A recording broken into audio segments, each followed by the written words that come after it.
Boom, boom, boom, boom.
What up, what up, what up, what up, what up, what up, what up, though? What's happening, folks? It's your boy, Welcome on.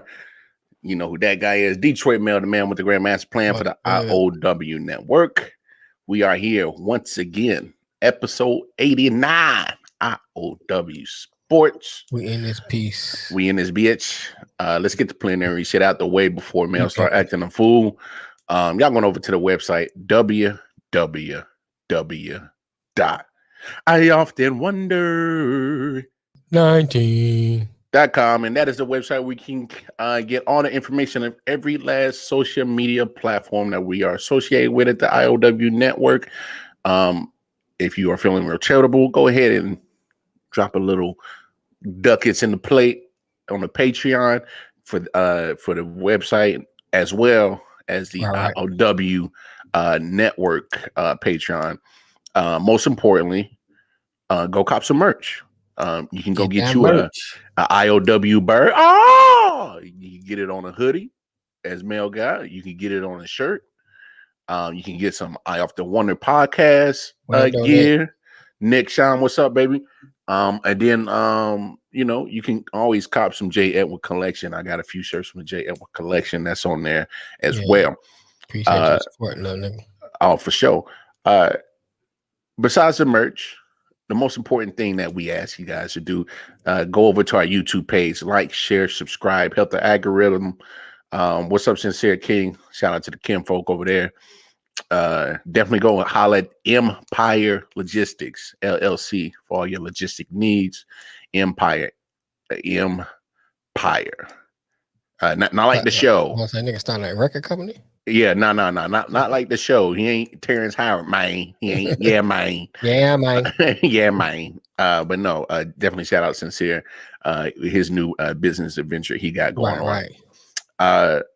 Other than that, go to your respective app store, download the I.O.W. network app. It's available in the Apple Play Store, the Apple Store, and the Google Play Store. Available in both, wherever you get all your apps.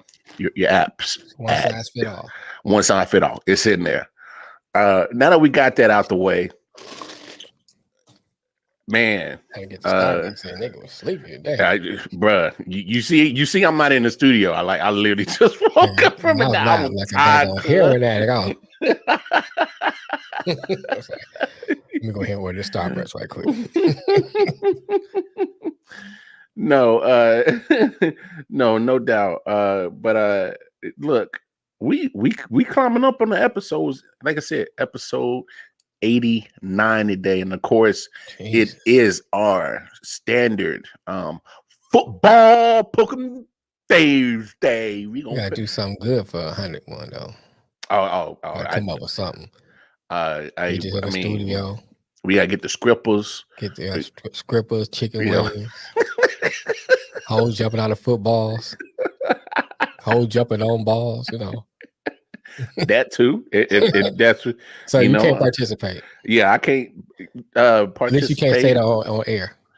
Well, I got a voyeurist mind, so I'll just stand back and watch. So Right.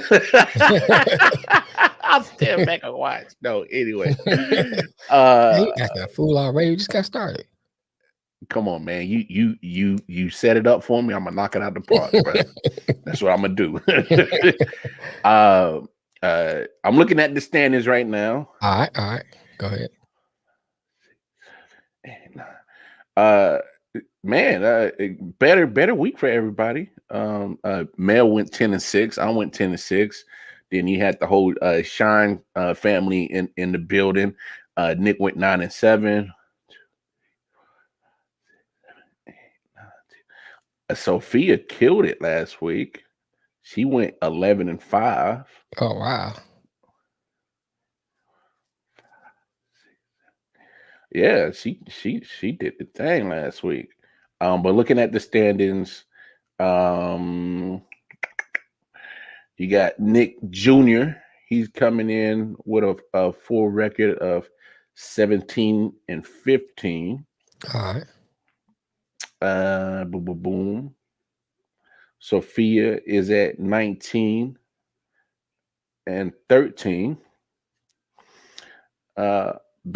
Big Papa Nick of the whole Nick Shine crew.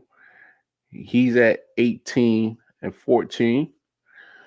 The reigning defending pick'em champ. I'm sitting at 17-15. And then Big Mel is actually not looking too bad.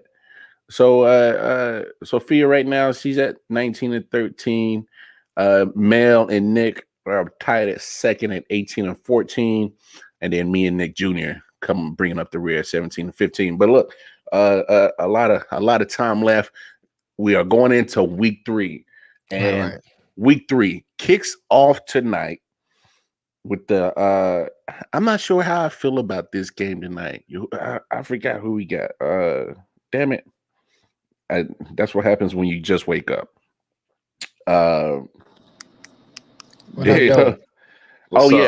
What's up, Nick? We got Carolina and Houston tonight. What's up, Nick? Sammy D. Sam Darnold and the Carolina Panthers will be traveling to Houston, Texas to take on Davis Mills and the Houston Texans. How's everybody seeing that game shaking out? Free hand jobs for everybody. Free? What? How did that come around? I don't know. Deshaun getting on, somebody else gotta be getting on too. Yeah, I don't know where the hell you got that from though, but I don't know either. I'm definitely gonna start watching games now. I mean, I don't think he was gonna win a game, bro. I'm sorry. Well, they won, man. They did. They beat Jacksonville. Yeah, I called that week 1. Besides Jacksonville.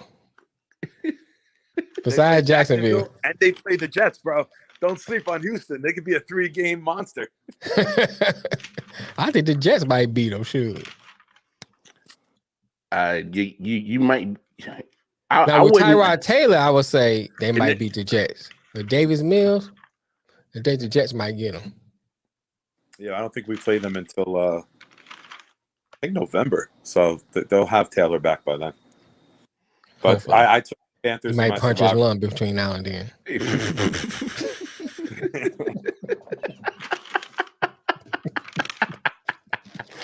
I got the Panthers in my survivor pool this week, so I'm riding them. Yeah, I'm going Panthers though, man. I can't see Houston winning that game. Look, in any given time when you play the game, but I think just way that Carolina's defense playing right now. Yeah. Elite. It was statistically number 1 ranked total defense overall. And and look, I know they played the Jets, and then they got the Saints coming off a big high after they took down the Packers. Right. But they brought Jameis back down to earth. I just think Davis Mills, he's in trouble, man. You're on a team with the Texans that let's be honest, I didn't think they were going to go 0-17, and so the fact that they actually got one, they've already exceeded. Got another member of the Shine Clan on. I think, man, look here. I think that with the Panthers, man, that defense, all Donald have to do is just maintain, just not lose the game. Establish the run early, and just not lose the game. They can win. They can win a few games, but specific this one, they can't. Houston can't do nothing with them. No, Houston can't do nothing with them. So I'm fair to say that's Carolina across the board. I think everybody taking Carolina. Yeah. The only way Houston is in this game is if Darnold has a jet game. Right. But he's got and I'm not saying I'm saying it kind of tongue in cheek, but he's got a better line, he's got better weapons, he's got a better run, got better coaching. Right. You're seeing that this kid has talent. He can play. Yeah. And God bless him, man. Hope he dominates the league. I don't go that far, but I said change the scenery would work, would help him. And I think we're all in agreement right there. For Sam Darnold, the way that he's performing right now, it's fair to say that he wasn't a problem in New York. It's fair to say that. Right. God, I say it all the time. Right player, wrong time. Mm-hmm. They brought him in, but usually when you bring in a young quarterback, your job as a GM is to build around them, and you build the team up. Or half the team is built already, and the quarterback's the final piece. Mm-hmm. Yeah. That wasn't the case here because we drafted him, and then the year after, we stripped down all the bad veteran contracts, traded away some pieces for draft picks. He had no chance, and he had bad coaching. He had a 10-year system that only Peyton Manning could run because he had the ability to opt out of every play that Gase called in Denver. Mm-hmm. So I mean, he was set up to fail, and it's a shame because I thought he would be phenomenal in the NFL, and I hope he is. And not to harp on your team, Nick. I'm sorry to say it, but I know it's only 2 weeks, but it looks like Zach Wilson's headed down that same path. It does. It does. This is what I've been saying on all the Jets blogs with my buddy Jimmy and everything. Mm-hmm. You bring in a quarterback as the first piece, right? You didn't draft Penny Sewell. You didn't go get Jamar Chase. You didn't bring in blue chip players around Sam. Instead, I started with another guy. But you're still at ground zero. You're still building. And I tell Jets all the time, it's not a rebuild. It's a brand new build. You're breaking ground. You got to get permits for fucking pipes and everything. Right. There's no existing structure here. You see the defense is balling pretty nicely. I think they're ranked 11th in the league. Yeah, the defense is nice, but how long are they gonna stay on the field though? A lot. They're gonna be there a lot. And I think he's in a bad situation. I think he's in a bad situation for two things. One, because there was no other person there, so he had to start in his situation. Oh yeah, another person to put in there. Yeah, there's no veteran. There's no veteran. Not like they got a Josh McCown or something, or Teddy Bridgewater sitting behind him. There's nobody. So I think he just practiced today for a groin injury because he got hit the other day again. So I think that's one of the things. I think what they should have did is brought in a veteran, let him play, and let him sit behind that vet. Yeah, I think that'd have been better for him. So I think he's a talented. I think he's a talented kid. You know, I said for months we should have traded for Nick Foles. Yeah. Once they brought in and they drafted Fields, we should have brought in Foles. Let Foles start off. Let Foles take the beating while the line gels. Let the line gel. And then when the line shows continuity, all right, now we're going to bring Zach in to succeed. Because the problem with New York fans, and I trash them all the time, and this goes for the Yankees, Mets, Knicks, as soon as New York drafts a player, he's our savior. No, idiot. Let the fuck down. Let the fucking kid play a little bit. Stop putting the carrot for the horse. Let the player develop. Stop saying this point guard the Knicks got years ago, Frank whoever from France. Oh, he's going to be the next great point guard. Motherfucker, I don't think he scored a basket in 5 years in the NBA. Oh, Frank Ntilikina? Yeah. I don't even know what his name is. It's Frank. Yeah. The Frenchy guy. But that's my point, that New York fans go crazy. This guy's our savior. This guy's our savior. I'm buying his jersey. Oh, let the fucking player play before you anoint him the next great New York athlete. And not only that, it's a little bit unfair to put a lot of pressure on a 20-year-old, 21-year-old kid that literally is going to one of the worst ran teams in the league. And there's a lot of issues behind that. But that's another conversation for another day. Let's move on. I just want to say this one thing. Yeah. I love it when Nick's on here because he takes some of the pressure off of me about talking about them Lions. Oh no, damn it. I am not gonna let you off that hook. I mean, I know we're gonna talk about them. I'm just saying. No, because you of all people knew good and damn well. Connection, Nick. I got a bad connection. No. You knew damn well that they teased you. Because first half they was in that game with Green Bay. They was in that game and 14 at the half, right? Yeah. 17-14. And then the second half started, and then never mind. It was all just and you had the nerve to go on there and pick the Detroit Lions just because you thought that they was gonna sneak one and take one from Green Bay. You had so much hope. You gotta take those chances. I thought of Mel on Monday.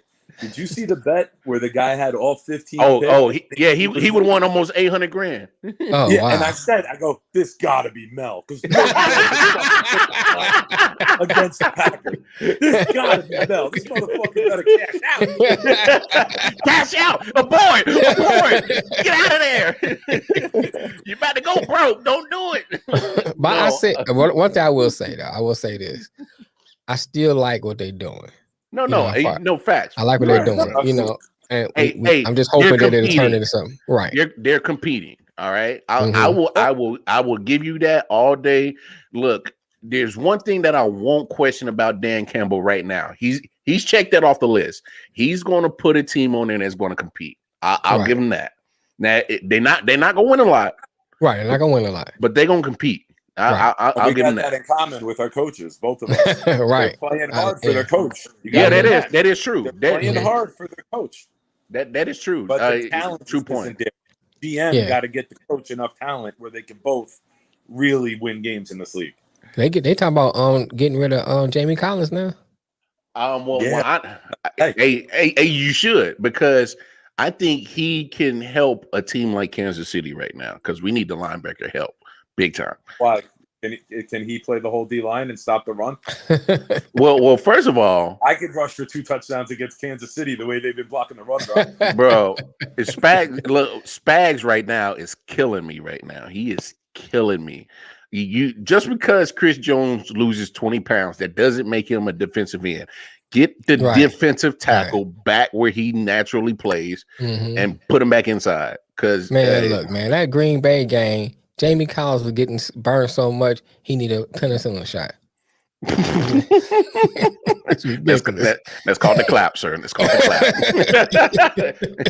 clap. Clap on. I mean, I'm looking up. He getting burned. This play. I'm like, come on, bro. Hey, but come on, that's still Aaron Rodgers. Aaron Rodgers burns a lot of people. All right, no pun intended. Right. Man, I lost a bet because usually I bet on myself to make the first STD joke. So I lost a bet this week. Wow. And amazingly, we got past talking about the Houston Texans, and it didn't come out there. Right.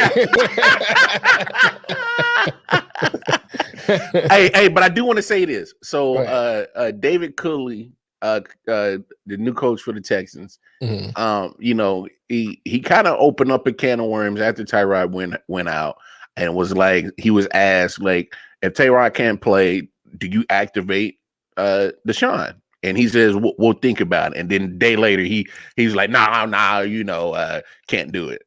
So his mind won't to. They probably won't let him.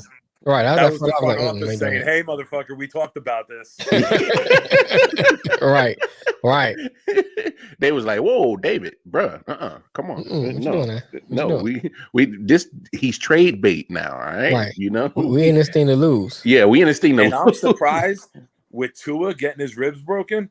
I am shocked Miami didn't make a deal Sunday night. So can we bring this part up? Oh, go ahead, Lamar. You about to say something? It's funny. It's funny you say that, Nick, when you talk about Miami, is because they've been linked with Deshaun for months now. Months, right? Yeah. But I don't know if you heard Monday's show, but Mel brought up a good point.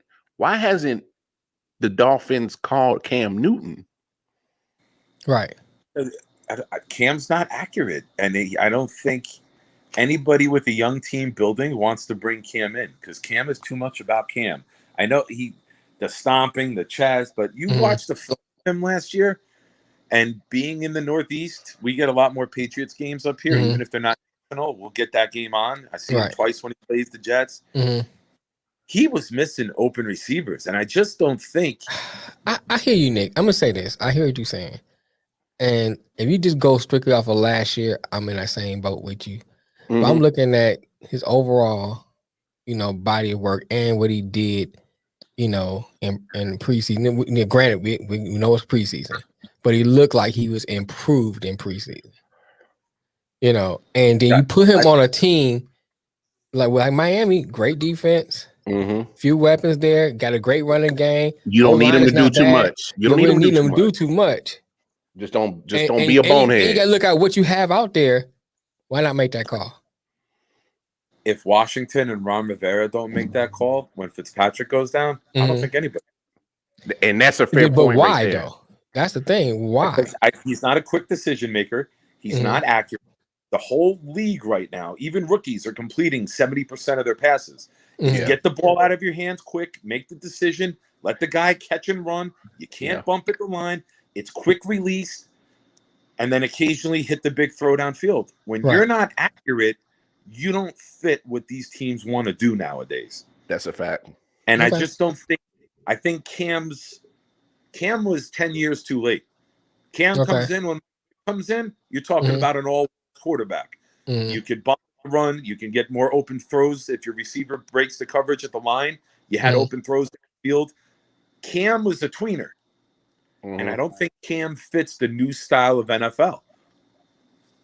I just don't. And so let me ask you fellas this. Shoot. Cam done?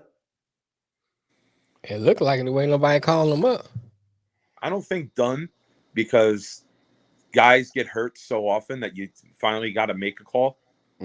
But I don't think I think we've seen the last of Cam as an impact player. Well, yeah, I agree with that. I do agree with that. But I don't think we're going to see Cam ever be an impact player again. He'll never get back to MVP level like he did in 2015. I think so. I think like a regular starter. He'd be a spot starter, backup, injury, get in, and that's it. That's why I think he'd still be good for Miami right now. What? Just hold this ship till Phil gets back. Yeah. Who else is going out there? Their backup ain't all that great. Jacoby Brissett. They got Jacoby. Brissett. I know who they got. And he did not look good at all Sunday. He looked good in Indianapolis. Miami's line don't look good. Tua gets beat to shit. Then Brissett comes in, and he was getting his head kicked in. Yeah. Now here's the thing I've been hearing too. You think that are they gonna put the injury prone tag on Tua now? And is it fair to put on him? Well, I mean, if you're talking about going back to Alabama, yeah, and bringing it forward to now. To me, when he was coming in the draft, that was probably one of my own little personal marks I had against him. Is those injuries he had in Alabama were pretty significant. Right. They weren't like minor injuries, like that hip injury he had. There was talks of career enders when he broke the hip. Yeah, because he had the same hip thing that Bo Jackson had. Yeah. And so I was like, ooh, that's a strong, that's not something that's going to be like, let's just, wait and see and he'll get back to normal. To me, that's like, You know, you going into the NFL and you thought you got hit hard in SEC. No, they gonna hit you a lot harder in the NFL. Right. So, but look, Miami kind of is in that situation where I don't think they've done enough to make sure that that O-line is at least serviceable to keep your quarterback upright. Mm-hmm. Yeah. So I don't know. But let's move on, fellas. We got the Washington football team traveling to upstate New York to take on the Buffalo Bills. That's a trap game. But for who though? I don't know, because you look at it from a standpoint, I think Washington can get Buffalo. You know what I'm saying? They got great defense. You look at how Buffalo played the first week. Granted, a lot of people played horrible the first week. But look how they played the first week, how Pittsburgh defense did them. And now they're going up against another good defense. You bring up a good point, man. And I'm going to say this about Buffalo. I'm worried about Josh Allen in that offense right now. Mm-hmm. They're not really. They're not clicking producing. on all cylinders. They're not clicking like, yeah. It's like something's missing. And I can't put my finger on it, but I do know this. Last year, I was a little bit worried about Buffalo's defense. I can't really say that about Buffalo's defense this year. They shut out Miami. Right. They shut out Miami last week. And then week 1, they actually pretty contained Pittsburgh pretty well. Pittsburgh on touchdowns against their defense. Pittsburgh had the block punt brought in. Yeah, game. And that won the game. So, but Josh Allen in the offense, they're getting set up in good field position because their defense is making great plays. Right.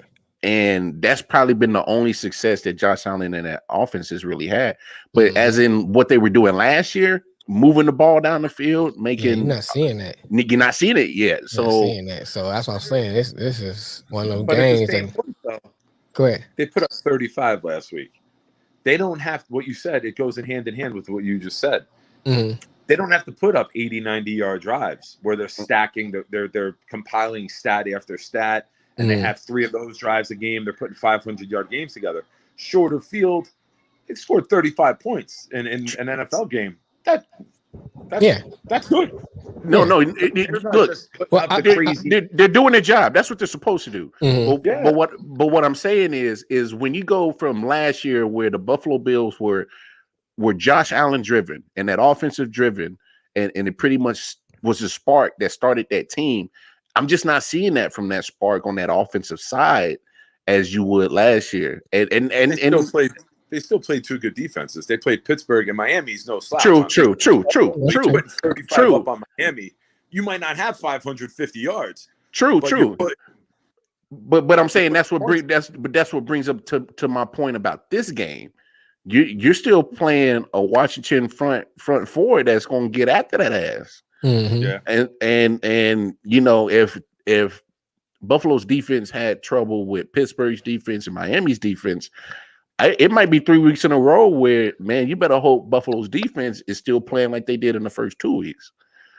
So after the quarterback, man, that rookie Rousseau from Miami, who I love, had 2 sacks. AJ Espinoza had 2 sacks. He's in his second year from Iowa. He lost like 20 pounds. They are getting after the quarterback, man. They are.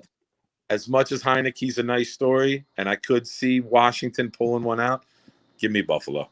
I don't see Buffalo losing this game. How you going, Mel? I'm going Buffalo.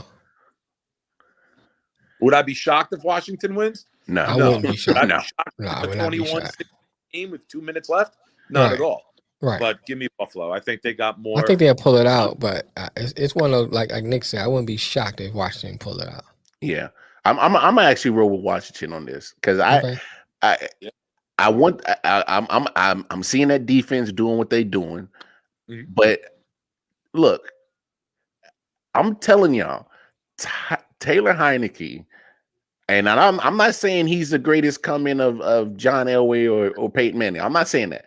But he's been playing well. He's been playing well. He's got an it factor to him, right? Like you can't right. But he's not wow at anything. And I'm not saying he's gonna have his career, but he kind of reminds me of like when Derek Jeter came up. He did nothing great, but he did nothing awful. You know what I mean? Like he Fair point. He's here everywhere. You know, some guys are like this; they're up and down the chart. Some guys are awful. He's consistent. Yes, and I think he has something to him. I just don't think it's enough to win this week. But I think he'll be a player. You know what? One thing I love about Heineke, I think the team is buying into him. Yeah. And not just on the offensive side, because him and Terry McLean have a good rapport. They got a good connection. They're starting to build. Young was mic'd up for that playoff game. Yes, and he loves him. The Washington team played the Bucks closer than any other playoff team did that year. Oh yeah, they did. They took him down to the wire. Right. Yes. So it was tighter than Rodgers. It was tighter than Breeze, and it was tighter than Mahomes. Yeah, they were. He had the best playoff game against Brady. So look, I think Washington. I don't know if Heineke's the future. I don't know that. It still might be too early to say that. But as of right now, he's probably the reason why you don't call Cam, because you see a lot of positive. You see a lot of positive things that the team are buying into Heineke. Yeah. They're buying into the Heineke hype. When a team believes in a player, it says a lot to the coaching staff. It says a lot to the front office. Sends a message. It's like, yo, we got this guy's back. Let's build around him. So I'm a definitely ride with that. And then let's go on to our next game. Chicago, the Bears. They are traveling to the great state of Ohio to take on the Cleveland Ain't nothing great about Ohio, nigga.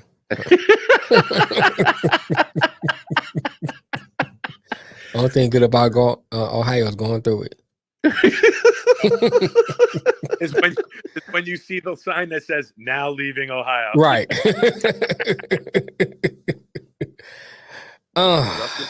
Let's see. Start. Give me.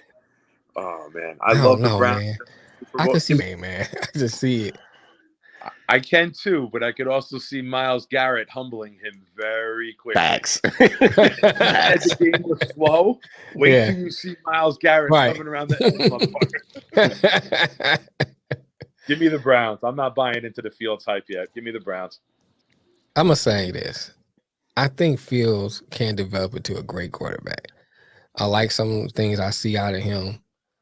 Sometimes I think he's a little overconfident, some things he say, but that could just be his way of keeping himself motivated. I saw some things I didn't like, some throws I didn't like, a couple of decisions I didn't like. I like the way the Bears defense played last game. Yeah. I mean, they was like the Bears defense used to seeing. Even Roquan Swift got him a touchdown. All right. Yeah, got a pick six. They look good. I still gotta go Cleveland.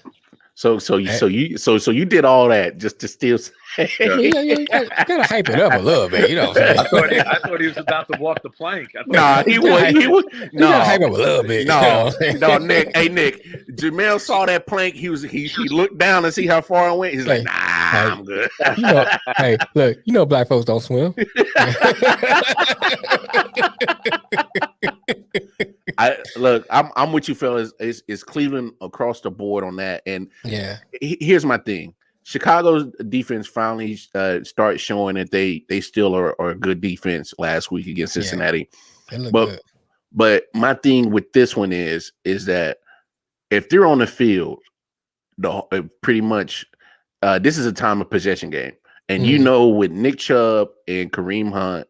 You know what Cleveland's about to do. They about to run the ball down their throat, and even if they ain't getting big gains, they're going to keep doing it. That's going to wear the defense out.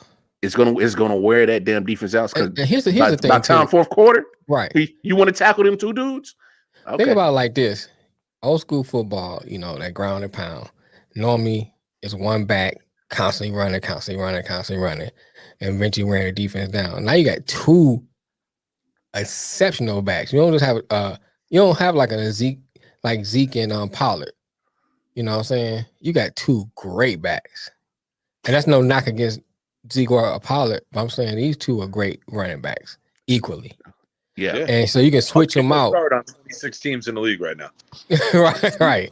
So Hunt could go to, take the issues he had off the field out. Right. Talent-wise, he can go be the back on 26 teams right now in the NFL. Right. No doubt. And so you switching them back and forth. They constantly fresh, and you got to keep coming after that. You're gonna wear a defense down, and that's why I think that's gonna be if they establish that run early. It's gonna be a long day for Chicago and their defense. Long day. So I gotta go Cleveland. As long as Baker don't that do Cleveland line is gonna wear everybody down. Right. That Cleveland line is very impressive, and it'll wear many teams down. And then late in the game, you need Mayfield to make a throw or two. That's it. That's it. I will say this real quick before we go to the next game. I'm not gonna harp on Justin Fields' performance last week. Maybe the interception. I didn't like that. That was a bad interception he threw. Right. But I if you look at his stats, I think he went 6 for 13, only had like 60 something yards in the interception. But Allen Robinson and Mooney dropped passes last week, so he's going to need some help from his receivers. Period. Right. And if they're dropping footballs, it's definitely going to be a long game. Right. And he's going to need some help from the defense. He's going to need a short field. He's going to need maybe a punt return that puts them in scoring range right away, or a defensive touchdown. Right. Rookie quarterbacks very rarely go in and win big games on their own. They need a full team effort to do it. Yeah, I agree. So next game. I'm sorry. Before you go, is Landry playing? No, he's out. Okay. Matter of fact, he's on IR. He might be out for maybe 3 to 4 weeks. I thought I saw something. Okay. Yeah. Go ahead. Mayfield's playing, right? Because I know his shoulder. No, he's fine. He's playing. He's playing. I still no word on OBJ. I have no idea what they're doing with OBJ. If they're going to activate on that fucking boat. He's still on the boat. Hey man, I never said this. How the hell was he on a yacht with Tim's? What were you doing on a yacht with Tim's on? I never seen anybody on a yacht with Tim's on. That was the first. He's on the boat still like this. He's waiting for Sterling Shepard to come back. But next games, we got the Baltimore Ravens after their big comeback win Sunday night against the Chiefs. They're heading to Michigan to take on the Detroit Lions. I wonder who made this schedule. You know what I'm saying? The Lions didn't play a whole bunch of tough teams already. You cut out. Who are the Lions playing? Baltimore. The Ravens. Baltimore. I'm going with the Ravens. Oh, you weren't gonna fall for it this week? No, I wasn't falling for it last week. I was just trying to. Charles, you trying to get back in the standings? Trying to get back in the standings. Trying to sneak one in. Yeah, I'm going Baltimore. Baltimore might run for 400 yards. Yeah, I wouldn't doubt that either. Look, I'm going Baltimore, but I will say this: this is a trap game for Baltimore. You come off a great comeback and you take a great victory that the Ravens needed, beating the Chiefs. Don't get caught in the hype of what you did last week and forget that you got an opponent this week. Right. Regardless of if it's the Lions or not. I don't care if they was playing Bishop Sycamore. You better get up for this game. Right.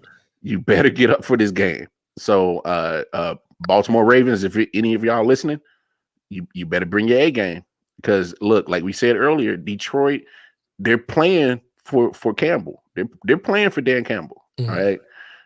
So look, don't be the team that get caught getting, bit at the kneecaps and shit. Don't be that team. I was waiting to stop. I said the only way to win this game is if when Lamar gets tackled, they bite his kneecap. The first half, it's gonna look like that cookout. They're gonna be wings. So Baltimore across the board on that. Yeah, Baltimore across the board. Next up, you got the Indianapolis Colts taking on their division rival Tennessee Titans. This ought to be a good game. I think Tennessee finally figured it out what to do on offense. Oh yeah, just turn around and hand it to King Henry. That's what you do. Oh well, they got. I mean, Jones got involved. Julio had over 100 yards in the first half. He had a touchdown called back that should have been a touchdown. Right. And that was a bullshit call. That was one of the worst calls I've ever seen. Absolutely. Luckily, I still won my fantasy matchup, even though the Julio that time, I still won by a point. Yeah, but Julio went off, almost had 200 yards in reception yards. So this is what you're going to see them do. Tire teams out with Julio and Brown in the first half. Second half, when you're tired, it's all King Henry. Stop the big boy. Yeah, I rolled now that they figured out their blueprint. Right. So you going to Tennessee? Absolutely. Yeah, I'm going Tennessee too for that fact, because that's and not only this, Indianapolis, they're already falling into the Carson Wentz injury prone situation. Both ankles got jacked up in one play. I get Aaron Darnold's on your ass. I get it, but man, Carson Wentz ain't even spent 6 months at Indy, and he's already having injury issues. Had the foot surgery in June. Now your ankles is messed up. What else is about to get messed up before we get halfway to the season? What else is gonna get messed up? Yeah, don't make it sound like he just started getting hurt when he got to Indy. He brought that shit with him. He brought that baggage with him. Yeah, that was a first class U-Haul bag right there, man.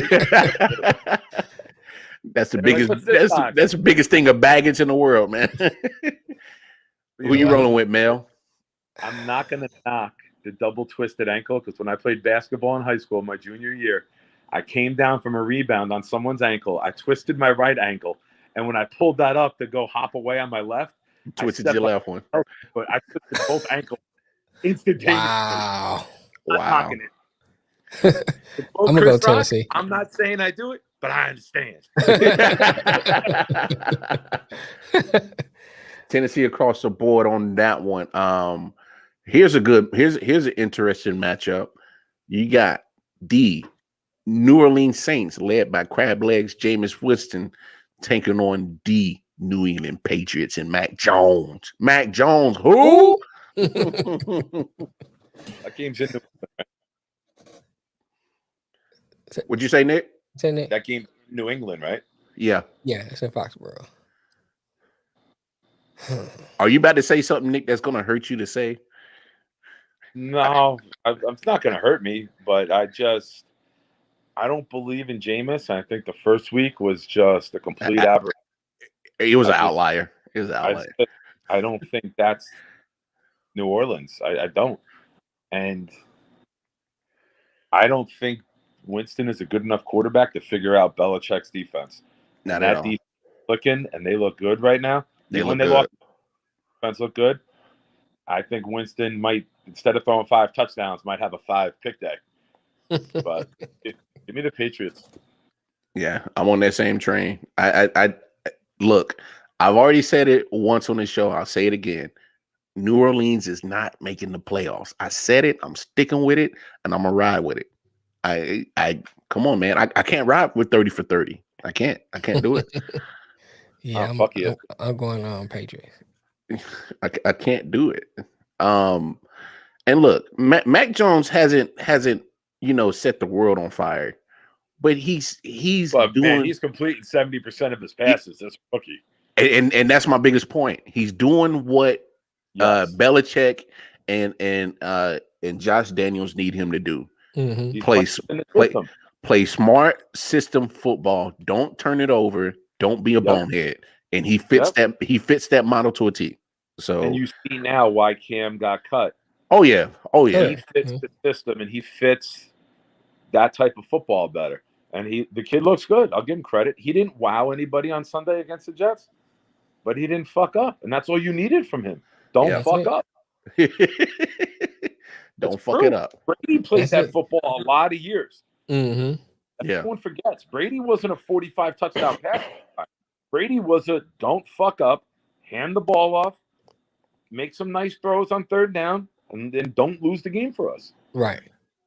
And look, I know a lot of people didn't pay attention to this. They did ship off Shoney Michel to the Rams before the season started, but Damian Harris is the reason why. That's why you do that.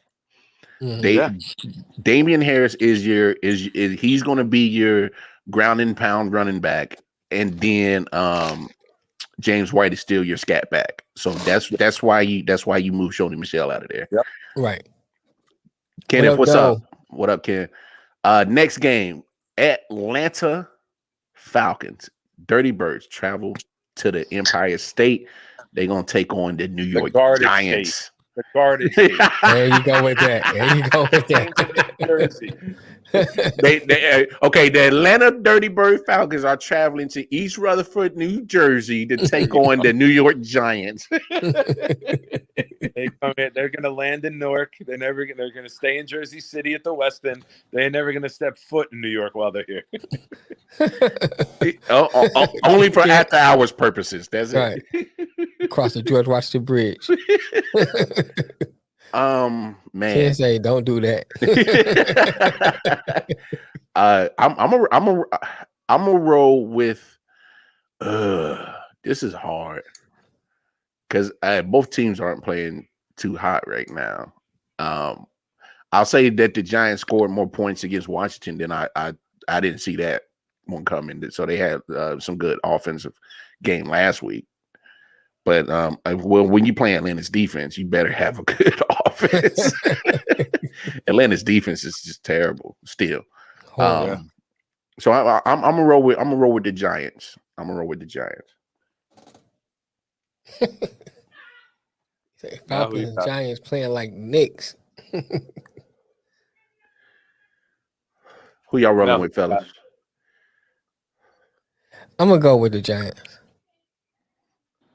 Can I ask what our standings are after 2 weeks? Do I even know where I'm at? Do I got to make a crazy pick here? No. Well, Sophia's in first, and you and yeah, and you and Jamel are one game behind. Hey man, I'll tell you about using my government name. Well, you got outstanding warrants or some shit, motherfucker. I mean, I can't say that on the air, bro. You bouncing this IP address all over the world? You know what I'm saying? All right, let's do a VPN. He's broadcasting out of Istanbul, Turkey. Right. Give me Atlanta. Wow. Okay. I thought about doing that, Nick, but I was like, not this game. I like Arthur Smith when he was with Tennessee, and I they got Pitts more involved this week, which might open up Ridley a little bit. And I could see the Giants having a little trouble if they get rolling. That and you know what? That's what almost, because at first when I was like, man, this is a hard one to pick, because I was thinking almost the same thing. Because I'm like, I think this can go either one. Yeah, it can go either way. If this game's 30-13, and I just tell you 30-13, are you shocked if it's either way? No. So exactly. So let me try to get one up on both of you guys. I was thinking the same thing, but I was like, I don't know. I'm just scared of Atlanta, man. Yeah, that's my thing.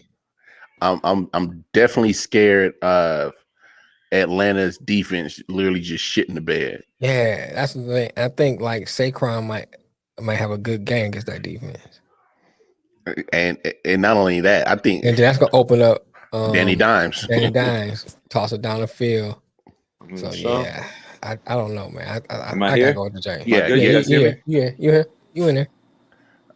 No, that's a fair assessment. Definitely, and we lost. We'll get him back in here. Right. I think that's a fair assessment because you don't know what you're gonna get with Atlanta's defense. Right. I mean, more times than not, you're gonna get a team. Go ahead. No, you're gonna get a team that's gonna leave the door open for the opposing team. And that's the scary part. That's why, because I was thinking the same way Nick was thinking. I might pick Atlanta in this one, try to get one up. And I started thinking about that defense. And I was like, I don't know if I can pick against that defense, man. And I think Saquon gonna get some yards on them. And once they establish that running game, it's over for that. Galladay down the field, I'm going all day. Shepard, Galladay all day. So I gotta stick with the Giants. All right, next up, Cincinnati Bengals traveling to the Steel City, take on the Pittsburgh Steelers. I think this is another trap game. Yeah, I thought about that too. See, I look at it like this: you gonna give the advantage to Pittsburgh with the defense. Period. They give that up. But don't forget Watt hurt his groin. Right. I didn't see that. TJ probably. Yeah, he's out, and it's Oh man, what's his name? The Melvin linebacker. Ingram. I want to talk about Ingram. I forgot about him. I'm Oh. talking about the guy from Michigan. Oh, Devin Bush. Yeah, is he still out too? He missed last week, so I didn't see his status for this week. I still think it got good enough defense to hang with the Bengals, but it's just Ben, man. That's what I'm worried about. I'm worried about that offensive line that was going, that pass rush from Cincinnati because that offensive line is garbage. I think Ben was on his back 10 times last week. He got that pectoral injury. Yeah. So I'm looking at, I don't know.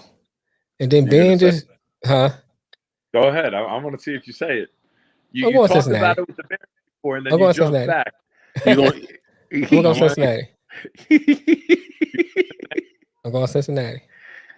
Cincinnati. Nice. I like it. Man.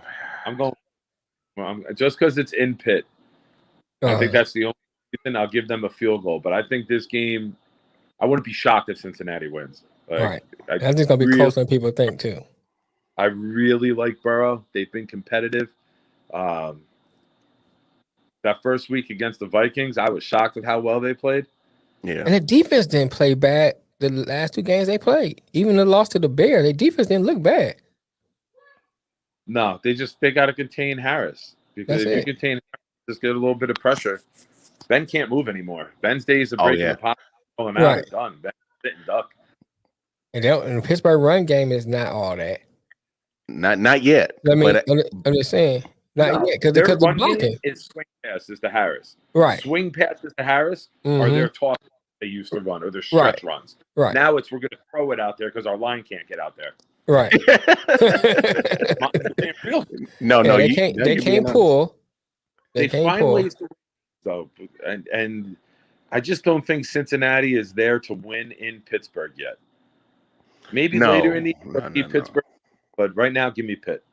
Okay. Yeah, I'm rolling with Pittsburgh because, damn it, as good as Joe Burrow is, he's still getting his head knocked around, man. Hey, you can't protect the franchise.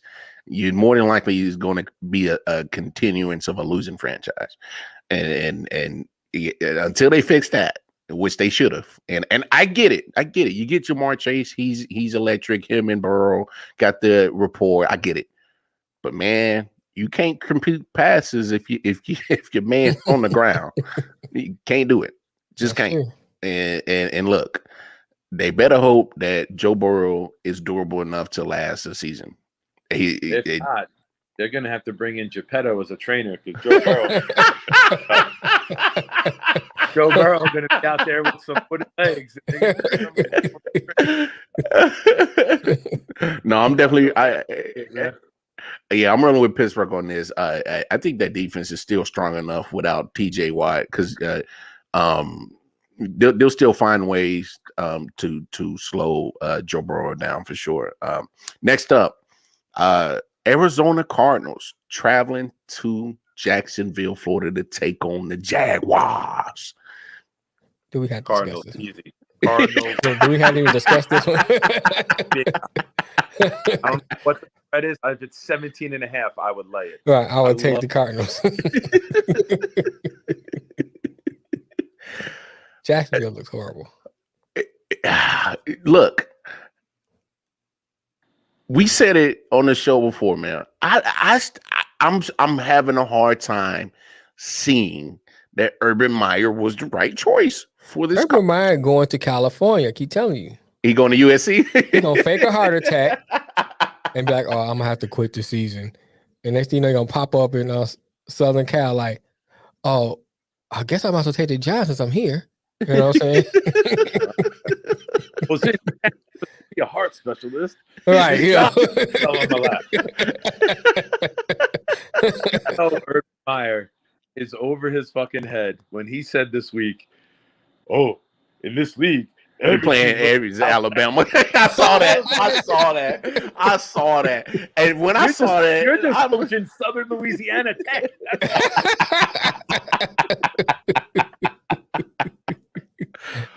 Hey, Nick, when I saw that, I'm like, Oh yeah, you over your head, bro. Oh yeah. You weren't ready for this. No, he was over his head when he was talking about some. Oh yeah, COVID played a reason why we cut those players. I was like, what? How do you say that? Hey, whether you're vaccinated or not. Right.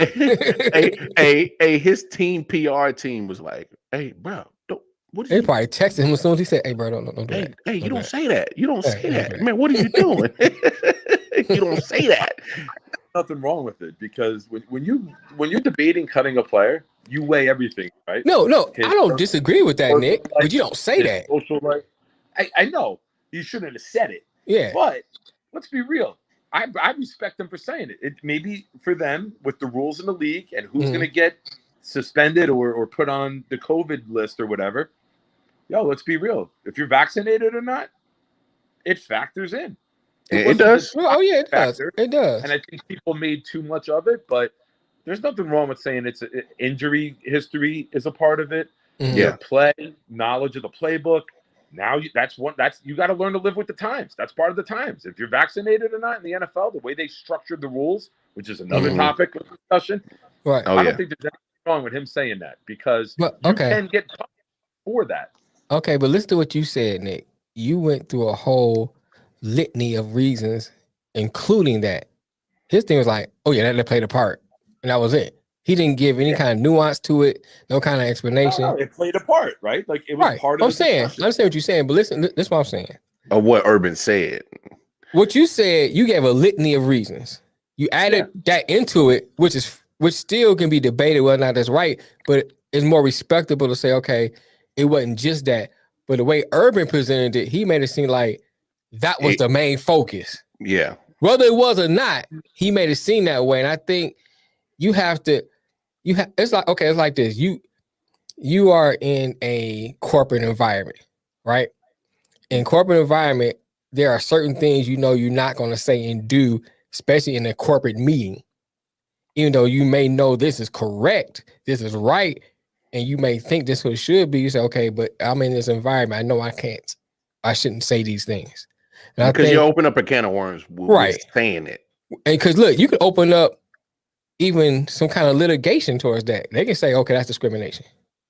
Because we don't have anything on the books saying that saying cut somebody from COVID is right or wrong. I got you. But you know what I'm saying? When you look to the wording that he said, I think it's how people are interpreting it. He said that was part of the decision. Okay. Yeah. Which when I said what I said, I put all the other parts. Right. So if you ever said it's part of it, no one ever said it was the determining factor. Right. I understand what you're saying. Then you might have a lawsuit. Well, I understand what you're saying, but you have plausible deniability when you say it was part of the decision. But when it comes to legality and lawsuits, all you need is that reasonable doubt. All you need is that little part. And when a lot of cases are won and lost by small, minute things. And when you in a business, you have to look at, unfortunately, this is the day and time we live in. People sue for everything. And so when you in a business, you know what I'm saying, you have to be cognizant of things you say, because you open yourself to lawsuits. I mean, we can debate right or wrong, whether certain lawsuits are, right or wrong, legit or whatever. But when you in this day and time we live in, people sue for everything. And I think when you in a management position or a position of authority, you have to be aware of those things. It's be more aware and cognitive of saying that. What'd you say, Nick? Go ahead. What'd you say? Even if he said it flat out, this guy's not vaccinated, like you said, you got to live with the times. The NFL has structured rules that says if non-vaccinated players get it, your team could forfeit a game. Right. He's within his right to cut a player if that player could be detrimental to their team.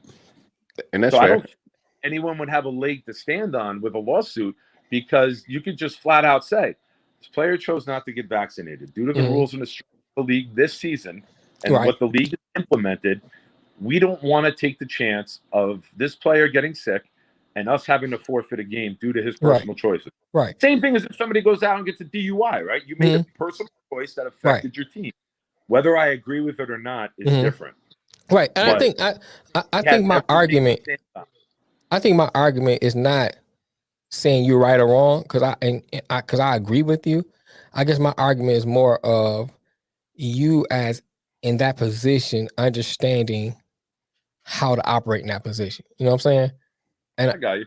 Yeah, that's more of my argument. I'm not because and what you're saying, I don't totally disagree with. Because if three of us are making decisions on players, I'm sure all three of us will probably say that's part of the factor.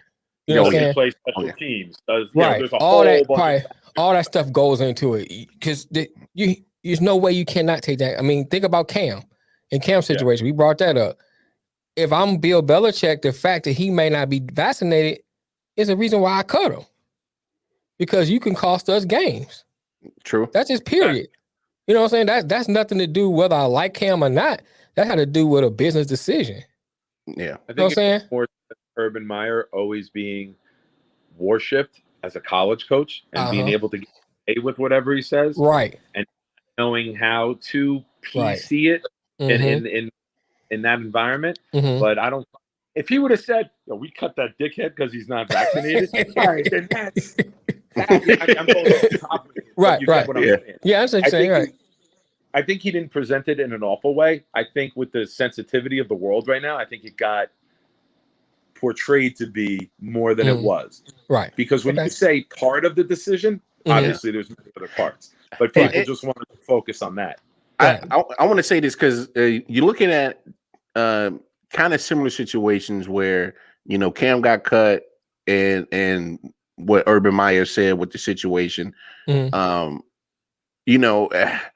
Belichick, never said it was because of the COVID, but I'm pretty sure that was part of the factor because Cam missed about a week and a half in preseason because of the COVID little situation, and I'm pretty sure that played in the part as well as Mac Jones fits the system better. Whether Belichick wants to admit it or not, I'm sure it played a part. Because I think Mac Jones helped him make that decision. Oh yeah, Mac Jones definitely helped him make that decision. But what I'm saying is Belichick didn't go out there and say that COVID was one of the factors that probably helped me make this. He didn't say that. Right. And so when you got Urban Meyer, who's first year in the NFL, maybe he didn't get that blueprint on what to say and what you leak out and what you say to the media. Right. He had, and this is to your point, Nick. When he is at Ohio State or Florida or Bowling Green or Utah, what you say to the media, it may not get as scrutinized or looked upon of what you actually say. You are the athletic department. You're God when you're you bring in. Because you think about football is king in college. Yeah. Period. You're bringing in mad money. You're bringing in the money. Yeah. I mean, bringing in the most money. Nobody's going to watch underwater basket weaving. No one's watching that. You know what I'm underwater basket weaving. No one's coming to see that. You know what I'm saying? Hot tubs in Jacksonville because that's sometimes the most important event going on. All them others. The New Orleans Saints have the most amount of wins in the Jacksonville Stadium this year. The Jaguars, yeah, they do. They probably will. All them other sports, nobody gonna watch. On college sports, nobody gonna watch that. Football, basketball, and maybe baseball. Give me a sec. I'll be right back. Okay, maybe baseball and hockey is a dead last, but those four are probably most people coming to watch. After that, it's a toss up. Who gonna watch what depends on what region you in. Yeah. And so when you in a head football coach at a program, a winning program, you a god because it's like you bringing us in money. And not only that, you damn near got to do something like tremendously horrific to even lose your job. Like you got to be like messing with all the co-eds, right. You know what I'm saying? Spreading chlamydia. That's why I couldn't be no coach. I'd be in the dorm room like, what dorm you saying? Oh, I bet. I was teaching her the game of football. Right. That's all I was doing. I was trying to. I was tutoring her. I was tutoring her on DNNs. Sorry, guys. I apologize. All this that's good. Now I you had to good. go throw up. I've never talked about Jacksonville. And you know the football sucks when the thing that we're talking about most is what the coach said. Right. but this goes to a bigger point, and we made this point on the show before. It shows a lot of the coaching learning curve that Urban has to get in front of, dealing with the media, dealing with exactly what you say. But it started when he first got in the building, when you hired the strength and conditioning coach from Iowa, that just got dismissed for allegedly being, saying racial remarks. Let me ask this question. I'm asking you this to you mostly, Nick. Do you think that comment about the vaccination got more blown out of proportion because of the previous bonehead things he did, or is it just that comment itself isolated? I think it's what people snowball focus on? rolling downhill, right? Like it's starting to be. I don't know if it's character in question, but it's starting to be. It may be character, right? Like you're saying shit you shouldn't. You're hiring people you shouldn't. Right. Now people are starting to look at you like, all right, what the fuck are you really about? Like, you know what I'm saying? Like it's that's calling it is what it is. Right. And that's what I think too. I think having questionable things pop up and you say questionable things. Right. Your character gets brought into question and who you are and what you're about. Now, what is it? You're going to win by any means necessary. That's what fucking making it sound like, because that was college life. Right. Yeah. Now, NFL, when you're an NFL head coach, Belichick's the only one that gets away with being a dickhead. Right. Only one. But only one. He ain't going to get away with that shit forever. He was getting away with that shit. Hold on. What the fuck you texting me for? I'm sorry. I'm like, did you see a ghost? Did Belichick just walk in or something? I just turned into Bill Belichick, right? Turn your spy cam off. But no, look, I think we're all saying the same thing when it comes to a lot of things that you have to look at the bigger thing, the bigger picture when it comes with Urban Meyer, because it's not just X's and O's when you get to the NFL when it comes to coaching. You know what I'm saying? Coach, you're not the owner, but you are the fucking CEO and you are the face of that organization. Right. There's people who own it. They do work behind the scenes. There's your front office. But in season, you are the face of that franchise. You're the one in front of Mike before, after, and during the week. You only let your assistants, your coordinators meet on Wednesdays with the media. It's you. So what you say, that's the statement for the franchise, right? Right. Yeah. Like these guys are coached up by the media team, by the front office, by the owners of the messages that they want to get put out there. So yeah, I think it's a bad look, and now you're not winning either. So snowballs roll downhill, good and bad. Yeah. Very quickly. And the greatest of coaches, Nick Saban, have been humbled within by a the year NFL. Yeah.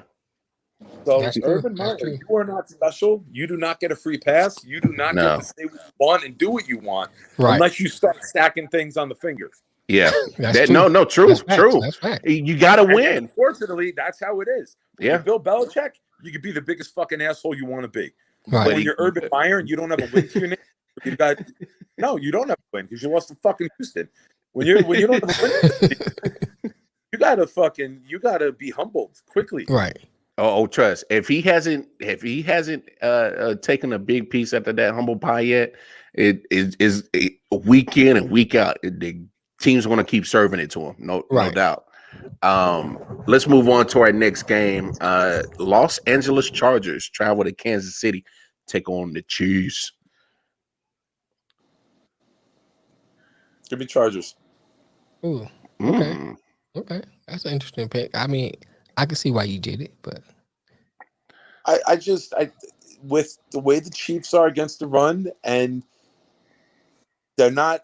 Tyreek Hill disappeared the other day, which concerns me. Well, you talking about Baltimore, though, man. Now hold on. No, Baltimore made sure that Tyreek disappeared. They made sure. Baltimore made sure of that. Obviously, the pick is the Chiefs, but I don't know. I just got something in my gut on this game that says go the other way. No, you ate a bad meatball parm, bro. That's all it is. But in line, because there is no such thing as a bad meatball. If you're gonna talk shit, talk intelligence. I don't know. Last year, right? Like it's not an aberration. Chargers. They played the Chiefs close in that Week 2 game. That was Justin Herbert's debut because of the puncher heard around the world, and then week 17 he did win in Arrowhead, but Chiefs didn't even play their starters, so they was already locked. I knew. I don't know. I think a young team, hungry, reminds me of the Chiefs 3 years ago when Mahomes was first coming up. I don't think it's crazy to think that they can pull off a competitive game and maybe sneak out a win. Okay. I don't think it's crazy. Like no. You look, Nick. You're not wrong. My only thing is that you're facing a Chiefs team that, I'm in all kind of Chiefs little groups and all this. They're pissed. They are pissed that they lost that game last week. They are 100% pissed. I think the Chargers are just as pissed they lost to the Cowboys like that. Oh, that's a good point. Good point. I think this is a game where two teams lost games they both think they shouldn't have. They're looking at, even though the Raiders are up there, they're looking at each other, be like, we gotta put our foot down in this division. And I think you're going to see, either way, I think you're going to see a fantastic football game. Oh, yeah. Yeah. I think these are two of the best quarterbacks in the league, obviously, with Mahomes. Herbert's getting there. Mm-hmm. And I'm happy this is a national game at 4 o'clock because the whole country deserves to watch a game like this. Look, I'm going to say this. Chiefs, man, y'all better stop the damn run. If I'm the Chargers, I will run it 40 times in this game. Like no bullshit. Off of play action too. They eat off of play action. Mm-hmm. Hey, look. And as much of a fan I am of the Chiefs, this is how you beat that offense, that high potent offense. Run the ball. Mm-hmm. Just the best way to beat Mahomes, keep his ass sitting on the sideline. It's to stick Mahomes, yeah. Right. But I like the matchups with Allen and Williams down the field. I think the Chiefs have some favorable matchups. It's not like it's the Jets versus the Chiefs where I'm making like a crazy pick. Like the Chargers match up well. Yeah, they match up damn well with them. And look like a fool or look like a genius. I've been both. Who you rolling with, Mel? I'm going Kansas City. Yeah, I this is definitely hey, I gotta get my wins, man. I'm trying to keep my belt, dog. I'm trying to keep my belt. I gotta get these dubs. I know, I gotta get the dubs. Text from Sophia. Does that belt come in child size? That was good, Sophia. That was good. The way she picking them right now, she might walk away with the strap. She might walk away with it, right? I told you about her. You can walk up to her and ask any 32 teams, quarterback, running back, top 2 wide receivers. And I'm not picking on you out. She can name everything except the Detroit wide receivers. Mel can't even. Mel can't even name them. Mel can't even name them. So Calvin Johnson. Yes, sir. He's in the Hall of Fame. Yeah, he got a bust. Right. Herman Moore. What are we doing? Right. Oh, y'all! Wow. All right. You'll look forward to this game, Nick. You got your Jets traveling. No, I'm not. You're even wearing the fucking color just to taunt me. No, I'm not. Jets are traveling to the Mile High City, taking on the Denver Broncos. How you fellas seeing this workout? Hey man, this is another trap game, man. I don't know. The Jets might be able to win this one. Hey, look. Hey, and Nick, you can speak on it more. But come on, man. Look, say what you want, and I know we're saying jokes, but I'm not going to sit here and just act like your offense is just going to dominate a game against that Jets defense. You're just not. Well. Right? Yeah, Jets defense is playing damn well, and they've been put in some bad positions with a lot of interceptions so far. I'll be honest with you. I'm shit scared of what Von Miller's going to do. I don't know how we're going to block Von Miller. Like, Chubb is out, so it's just Miller. Like, Right. Wilson, like, That'll would have help. to update his will. Zach Wilson would have to update his will. It's that bad. Oh, And, he still got to update his will. you know, I said it all off season. I said it in the draft specials that we did back in April. Mm-hmm. The Kansas City Chiefs got Trey Smith at right guard and Creed Humphrey at center. Two players that I said the Jets had to get in the second and third round. And they didn't. And they didn't. They took one lineman. They took Vera Tucker. And you see that they have issues.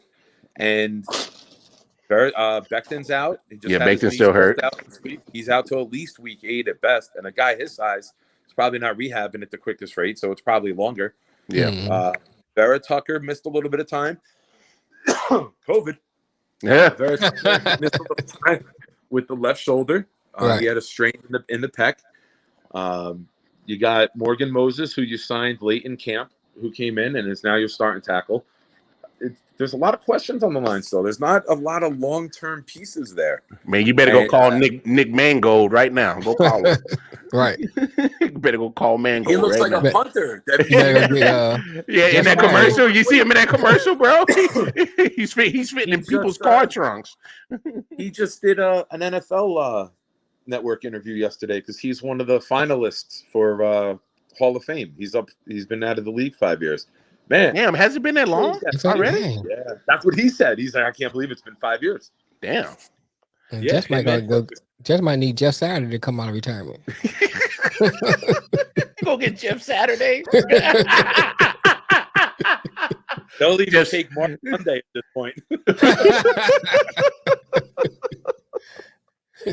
But no, I'm petrified of keeping Wilson healthy. We don't have a backup quarterback.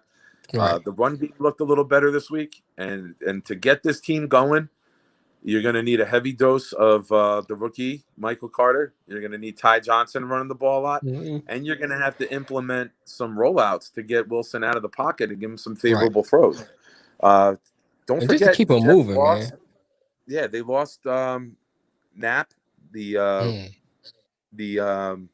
passing game coordinator, who died in a tragic. Yeah. Training camp. About that. Yeah. April, May, June, and early July, Knapp was the one with Wilson every single rep. He was the passing game coordinator. Right. His job was to make a game plan, and now LaFleur, who had no plans on doing that, is now having to do that. So you got a rookie coordinator who's been one game coordinator, and now he's calling an offensive. He's the offensive coordinator. You're asking guys to do shit that they didn't plan on doing. Yeah. Your quarterback coach is now elevated to being that guy who is the voice in Wilson's ear every rep. So it's kind of a jet luck, right? It's the Jets. The shit fortunately actually died, and that's the biggest part of the loss is him and his family. But there's a domino effect with the career side of it, and I think seeing a little bit of that right now because the voice. What do we always say with rookie quarterbacks? Don't change the system. Don't turn over every year. Continuity. Let them have the same voice in their ear. Right. You change the voice in his ear 2.5 months in. So he's where he's starting at ground zero all over again. Yeah, exactly. Like I said, like now the permits for the pipes and the electric didn't come through. So you got your brand new ground that you're breaking in. This is where got to rewire the whole house. Exactly. This is the trade. Well, we don't even have a structure built yet, bro. But this is where, if you make that trade for Nick Foles and you bring in a veteran, the veteran can help and be a coach. The veteran can step in to start until the rookie. You must be in the twilight zone. Nick has brought up Nick Foles twice. Right. Never in his life. As soon as you drafted Fields after bringing Dalton, that was the no-brainer. Go get the guy. No, you're right. You're right. No. I don't see the Jets winning this game. So you're going to take the Jets? Oh, no, he ain't doing it. Look, Nick is not even going close to that plane. He's not even going to do it, dog. I think this will be a low-scoring game because I think both defenses are on point right now. Yeah. Jets are a little bit underrated with defense, but give me like a 23-13 game. Like, I think it's going to be low scoring and respectable. And like we said about Detroit, they play for this coach. They might not have the offensive talent, but the defense does ball out. So give me 2013 Denver with the Jets with a chance to win late, and they don't. Okay. Yeah, that's fair. That's fair assessment. I'm pretty sure me and Mel are going Denver as well. Oh yeah, no doubt. Yeah, I remember 2 weeks ago, I said Denver might be a playoff team. I said the AFC West might have 3 playoff teams. Yeah, but hey, look, I'll say this: Denver is, if you look at their roster, they might have 4 divisions. No. That whole division is not going to the playoffs. Once they start playing each other, it'll come down. But that division, it looks like the best in football right now. My thing about it is Denver is they were a last place team last year, so they get the benefit of playing a last division schedule. So their opponents are in the same boat as them, being at the bottom. So they get the benefit of that. And this is one of those games. The Jets and Broncos both finished last. So, but if you look at Denver's roster, I on paper their roster is not bad, at all. And because I see them twice a year, and they played Kansas City tough last year, even when they were a bad team. Now you get Bridgewater, who's not going to set the world on fire, but he's not going to turn it over. He's not going to turn it over. You're adding Miller and Bridgewater to that team because Miller was out all last year. Yeah. Von was out all last year. You bring him back. He's already back to his usual standard of getting sacks every game. He's gotten a sack in both games so far. So he's back to his usual standard. I do think that losing Bradley Chubb, depending on how long he's out, might make a little bit of difference. But because when you play the Chargers and the Chiefs, that's when you'll see. That's when you'll miss him. Yeah, because you need that other rush on the other side. Yeah. You need it. Because you can double and chip Vaughn with experienced veteran teams. You got that double-bladed sword coming off the edge, man. That's when they'll miss him. Oh yeah, big time. Because they're not going to score enough to beat those teams. They're going to need that elite defense. Oh yeah. So look, Denver has a chance to make some noise this year because of the favorable schedule. But we'll see how it turns out. Let's go on to our next game. You got Miami Dolphins taking on the Las Vegas Raiders. They don't have Tua's not playing. Give me the Raiders. Give me Raiders. Give me Raiders big. And Devin and Carr's playing pretty good too. No, he is. Very well. He's playing very good. He dropped 4 touchdowns each game, right? Right.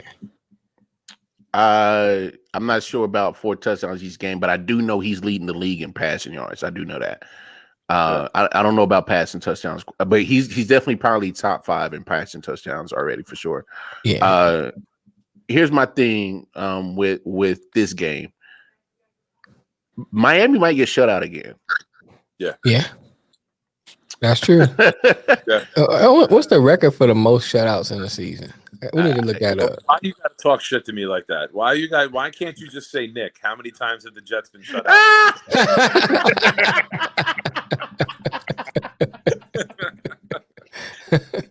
How they been shut out more than... I wasn't gonna drink today. I swore I wasn't gonna drink. Yeah, let's check what's in your cup, bro. That's lean. Yeah, that's some old creek water. Yeah, I know better. That's some old creek water. Yeah, you'd have made a trip down south, got you some of that creek water. Yeah. No, moonshine, bro. Town River. It was a Toms River. Nah. You don't want to drink that Toms River stuff. Nah. It's opiate infested waters. I'm just saying that's how south we went. No, because like the year I was in Jersey, I was in Toms River, and boy, them opiates is running wild over there. It's crazy. Sidebar, since we always jump into sidebars, like I was working at a Buffalo Wild Wings at Toms River, and them jokers, like literally the ambulance was up there about every other week because you have a kid or like a teenager with their family and they sneak off to the bathroom and next thing you know they shaking like a fish out of water because they damn near OD'd and died in the bathroom. It's just crazy. It's just nuts. They actually renamed that Buffalo Wild opioids down there. Like, we don't even have wings anymore. We just got opioids. No, hey, bro, that's just wild out there. But no, and it's literally. Here's my thing: even if Tua played, I still think the Raiders still get this game. I think it'd still be I think it'd be a closer game. I don't. I think it'd be a closer game. I think they probably would have been able to score, but I don't know about a close game. But this one, no, this about to be another shutout, man. Look, if Miami, talking about. No, I get it, and I don't hurt you to say that. It hurts me to say that. I don't say like you breaking out in rashes already. No, it hurts me to I feel like a hive is about to pop out at any moment. But look, the Raiders are finally getting somewhat of a pass rush. Unique Ngakoue and Max Crosby are playing lights out. And it about time. Nassib too ain't doing bad. He's like a pass rush specialist when he comes in. Yeah. And look at that sack against Lamar that knocked the ball out. Yeah. Right. He did. Sack where Lamar ran, but he popped the ball out on Lamar to win that game. That's a fair point, but I will also put some blame on Lamar. He carries that ball pretty loose when he's running. And even when he took that sack, he had Raiders wrapped around him when that pocket broke down and still had the ball away from his body. Right. You know, the smart ones know when a play's over, you go down and then you learn you live another play, right? Yeah. When you're trying to break out and you're not a break the tackle type of runner, you're an elusive runner, go down, take the sack, and let the game go on. Why cost your team like that? No, big time. Look, Lamar had 2 fumbles in that game against the Raiders, and the Raiders still almost found a way to give it up, but they in the end found a way to win. My only thing, I'm waiting for the other shoe of the Raiders to drop. That's not waiting on. I'm waiting for it. Waiting for the real Raiders to show up. I'm waiting for by the time we hit November, when everybody was praising them. Oh, you guys are the September champions of the NFL. I'm waiting for that other shoe to drop. I'm waiting for it. You guys been the September champions the last couple of years. But Mahomes had never thrown an interception in September. First one. September. Never lost. He's like, now we're not the best in September. Hey, bro, when your team has been as successful as yours and you look at me and Mel, we got to find something to fucking pick on you with. Your quarterback interception in September? Oh, you guys fucking suck. Hey, look, man. Look, before 2013, it's been a rough time in my life being a Chiefs fan. Nobody want to hear that, man. Come on, let's pick. We ain't trying to hear all that, man. No. I'm trying to encourage y'all. It's just to ride it out. Times change. All right. Mm-hmm. Like if somebody that's on top looking down. No, I'm looking down, but I'm putting my hand up to help bring you guys up with me. That's what I'm doing. Me from your suburban house. Riding this shit out. No, I mean, y'all know how it is. It's going to be a lot of headaches and a lot of emotional outcries. Yeah, we still in it. That's why we know how it is. We both hope we get to the point where we can talk about, man, our quarterback hasn't thrown an interception in September. 4 years. I get the point. I could go 4 quarters without a fucking interception. We go 2 plays. Hey. Oh, wait. Hold on. Yeah, Zach Wilson just threw another interception. Wait. What's that? Oh, Jared Goff. Oh, okay. Yeah. He doing it too. No worries. No worries, y'all. Yeah, don't worry about it. Where's his son driving right now? Oh, You dirty motherfucker! I actually heard he drove. What? Oh, he drove Patrick Mahomes to the game the other day. Oh, I hope not. I hope not. Hey, Patrick, get out the car. Just jump. Get out of there now. Do not ride with Britt Reed. Don't do it. Get out of there. Get out of there. Let's move on. I'm This putting might in the car with Jerome Brown. Wow. I got blocked by Dante Stallworth on Instagram on Sean Merriman's page. They both blocked me because they said something about like, oh, the scariest thing was this. And I replied, damn, Dante, the scariest thing for me would be walking to the store to get donuts in the morning with you driving. You remember that in Miami, right? Yeah. Driving, leaving the club at like 6:30 in the morning, and he killed an old man walking to the store to like get donuts. Yeah. I remember that. They both blocked me. Dante Stallworth and Sean Merriman both blocked me. Oh, yeah. You definitely hit something that was personal. This right here might be the game of the week. Right here. Tampa Bay Buccaneers traveling to Los Angeles to take on the Rams in SoFi Stadium. That could be a good game. And I'm ready to go. If you want, I'll go first. Go ahead, Nick. 20 years ago today, Mo Lewis hit Drew Bledsoe and started this entire Tom Brady thing. Give me the Rams and Aaron Donald ending the Tom Brady thing Sunday night. Lock it in. Ooh. I got the Rams going undefeated. I don't have that. Undefeated? Undefeated? Yeah. I talked about that 2 weeks ago. I said, if you could see any team going undefeated, who would it be? I said, give me the Rams. They are it. I love what they do. I think Stafford is going to be elite. He's already showing that he's paying dividends. Stafford was my MVP pick. Yeah, mine two narrowed down to Herbert and Stafford are my two top for the MVP. But I'm riding with the Rams. I think the Bucs played like shit week one because the Cowboys played more like shit. Even though people look at the score like it was a good game, it was fucking sloppy. It was ugly. It was terrible defense. Terrible defense by both teams. It was both teams saying, "You take the game." No, you take the game. No, we're going to.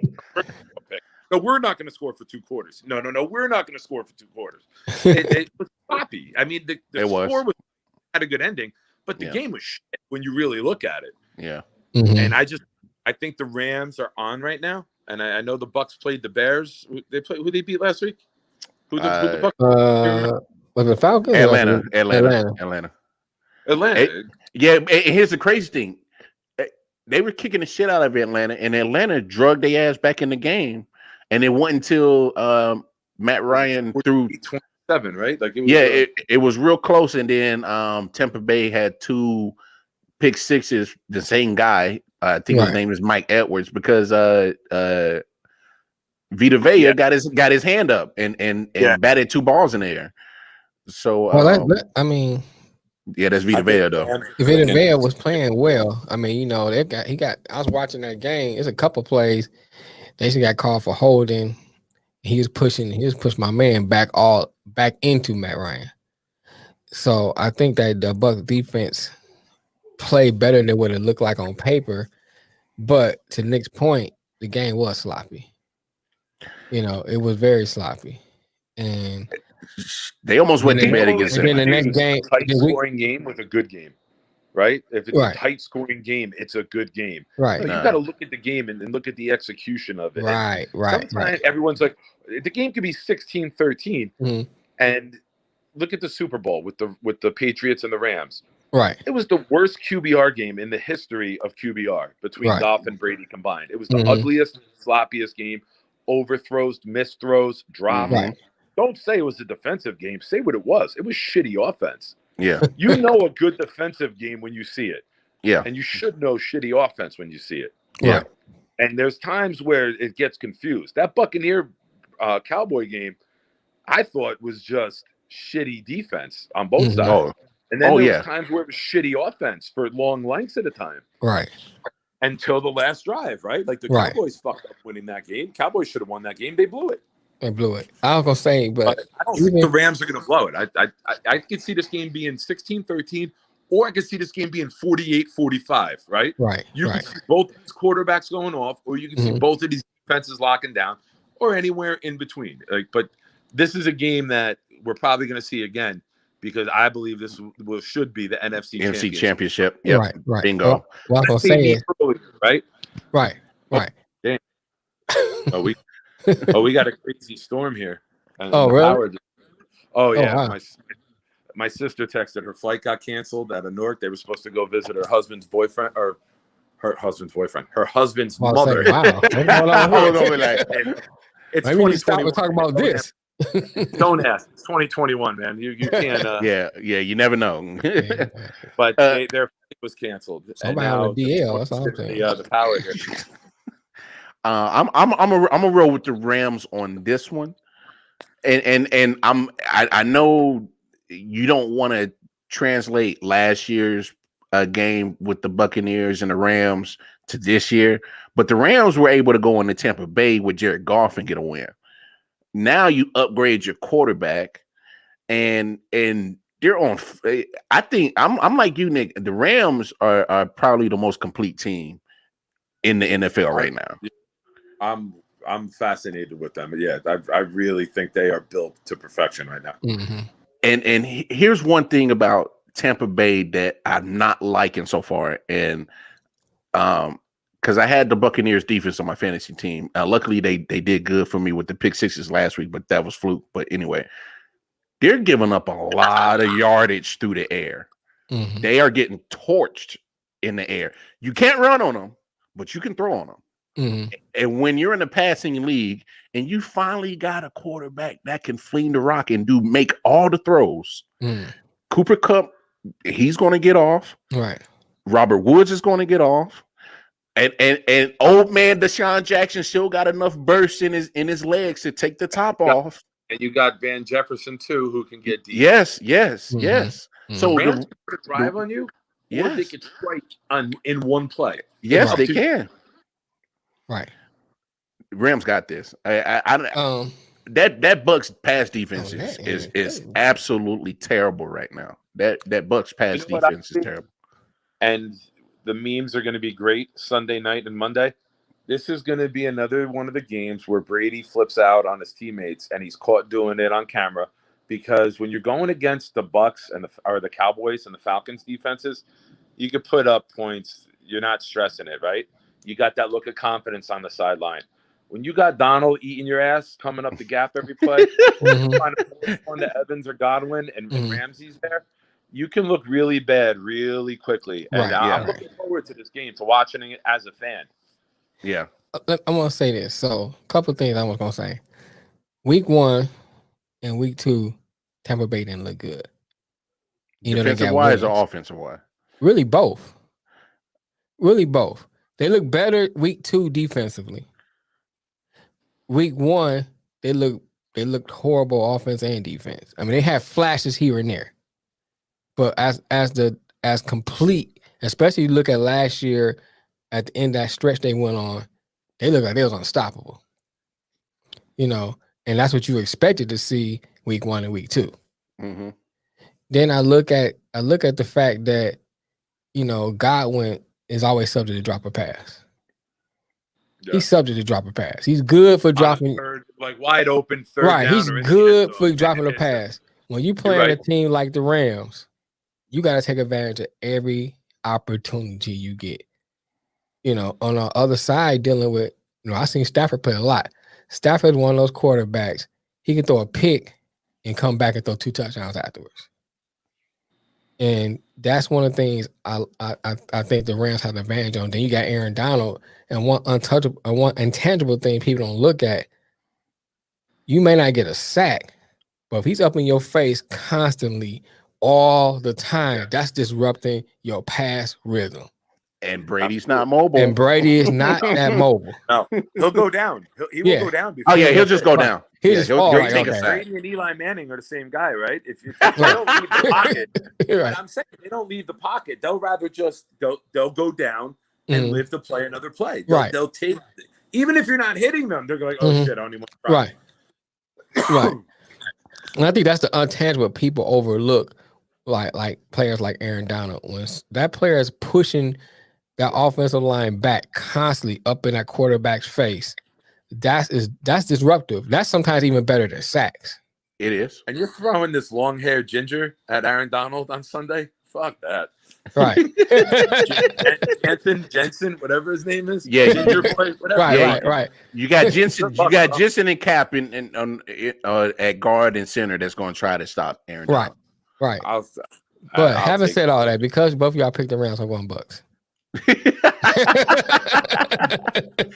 So basically, we're all going to end up even again because we're all picking games to go against one another. Right. I was going to pick the Rams, and then you said Rams, and Lamar said Rams. So I'm going Bucks, man. I got to break this up. But here's a crazy thing about Aaron Donald. Mm-hmm. Aaron Donald accounts for a double team on every play. Right. And if you don't double him, you're asking for your. And I was getting to that. Mm-hmm. If you don't, but no, you got to start with a minimum of a double team minimum, because if you leave Aaron Donald 1-on-1 with any offensive lineman, it's a wrap. If you don't double him, it's a wrap. Sometimes you got a damn triple team. You got to hit him. You got to hit him with two. You got to hit him with a center and a guard, and your running back better come up and put a helmet on him too. Mm-hmm. Because I've never in my lifetime seen nobody disruptive like Aaron Donald. And he doesn't even have to get the sack to be disruptive. From the interior. Right. Definitely from the interior. Right. Yeah. Maybe, okay, I caught the end of Reggie White's career. Mm-hmm. How old are you, if you don't mind me asking? 34. So I saw a majority of his Packer career. Yeah, I don't count those Carolina Panthers years, but I saw the Philly career. Yeah. So besides Reggie White, name an interior lineman that is that disruptive like that. Besides Aaron Donald, as a pass rusher, there has Julius Peppers. No, Julius Peppers was an end. He was an end. You're talking about okay. Yeah, we're talking about D tackles. Like you're talking about just that position, that particular position. You're not talking about line. Yeah. Okay. Yeah. Later in his career, Reggie moved inside a little bit because he had lost the speed that he did have. He was always a forceful pass rusher, but on pass rushing downs, they would move him into a D tackle spot, and he was phenomenal there. But he was at the end of his career there. Yeah. So in the beginning of his career, him, Bruce Smith, Lawrence Taylor, those are the three that really stand out as the elite rushers. And I know when people talk about the greatest defensive player of all time, it's LT. If people say it right away. Mm-hmm. I'm the one starting to say, Aaron Donald's got to be in the conversation. He's got to be in the conversation. Yeah. Oh, no doubt. He has to be up there. He's, I think, more impactful than Bruce Smith was. I think he's right in the midst of passing Reggie, and he's very close to. He does this year and next year. He's ahead of LT to me. That's fair. He's going to go down as the greatest of all time. No, he's got durability. He's got longevity. He's got elite. He's got the hardware. He's got the all pros. He's got everything that he could be the greatest defensive player we've ever seen. Yeah, right. He's a wrecking ball. Mm-hmm. He will wreck your offensive game plan in a heartbeat. Right. In a heartbeat. Did you ever see the training videos he does with the hand-to-hand combat with the guy with real knives? Mm-hmm. With real knives? Yeah. With real knives. Oh yeah. Yeah, y'all better leave Aaron Donald alone. Better leave that man alone. Watch that video later. Google Aaron Donald training knives. And you're gonna be like, this is insane shit. Like he's popping hands and forearms and knocking them away. And he does it every Sunday. If you can do that with knives, you are not afraid of a red-haired ginger coming at you. You're like, bitch, I train with knives. Fuck out my way. South Park taught me they don't have any souls, so you got to be careful. Hanson might have some superpowers we don't know about either. Next up, we got Seattle Seahawks traveling to Minnesota to take on the Vikings. Seattle. Minnesota. Fuck Jamal Adams, and I need the Seahawks to go 1-16. I want to. Yeah, you want that? I was about to say you want that top pick. Minnesota has played great the first 2 weeks. They lost at the end to Arizona. They lost in overtime to Cincinnati, and I think they're just there. And Seattle does not look impressive, right? They blew the lead. No, they blew the lead against Tennessee. And sometimes you blow something like that, finger pointing starts, little animosity in the locker room. You got assholes like Jamal Adams who pump their chest out whenever somebody else makes a play. But as soon as things don't go their way, finger pointing starts. Mm. And usually Seattle looks like world beaters earlier in the year, right? Mm-hmm. Yeah. They don't look like it right now. So I think Seattle's for the taking. Give me Minnesota at home in a big game, again, from very underrated Kirk Cousins. Don't trust or like Kirk Cousins. He wore the green and white, and he's a finesser. There's 2 quarterbacks in the history of the NFL who have had a higher than a 90 QBR in like a certain amount of games. He's the second most behind, I think, Brady or Rodgers, or no, Peyton Manning had 23 straight. Mm-hmm. CBS Sports had the thing on Instagram today. Mm-hmm. Kirk Cousins is second all time with consecutive games with that high of a rating. And he went to Michigan State. I don't care. And I know he gets shit on all the time, but he plays well. No, the reason why Kirk gets shit on is because he can make Michigan State. Well, that's for you, but I'm saying he makes certain passing decisions that sometimes baffle my mind. Sometimes he can be inaccurate. Like he'll miss Justin Jefferson, throw it right behind him, and Jefferson is literally on a slant, and like, yo, you got to hit that slant sometimes. Mm-hmm. And then sometimes he'll just throw a bonehead interception. I'm like, bro, what are you doing?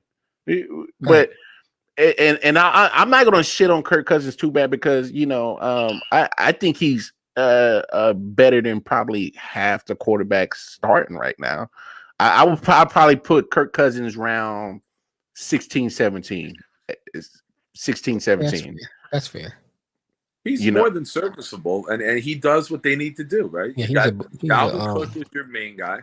And bingo. Take advantage of shots downfield. And he's been doing that. And he's been doing it very well. That's why I'm going Minnesota, because you look at Seattle's defense, they're struggling stopping the run just as bad as the Chargers and the Chiefs right now. And you gonna put that against Dalvin Cook? Okay, Cook gonna cook. Good luck. Cook gonna cook. So I'm damn well. This game. Make sure you mark that down. You're thinking ahead too, because you know how good the draft show will be if the Jets have 2 top 10 picks next week. Boy, we ain't gonna be able to wipe that damn grin off your damn face if that shit happens. A loss for Seattle is a win for America. No, that's a win for Jets Nation, sir. And free health care for everybody. And open up the Canadian border too. Right. Sunday night game. We got Green Bay Packers traveling to San Francisco, taking on the 49ers. That should be a good game. This is a revenge game. This is just a revenge game for Aaron Rodgers. Mm-hmm. We saw what happened 2 years ago in NFC Championship. Packers get the shit beat out of them. I'm gonna go Green Bay. The injuries are starting to pile up. For the Niners. Mostert is already out for the season. San Francisco literally lost all 3 of their running backs that were active last week against Philly. Right. Or was it 4?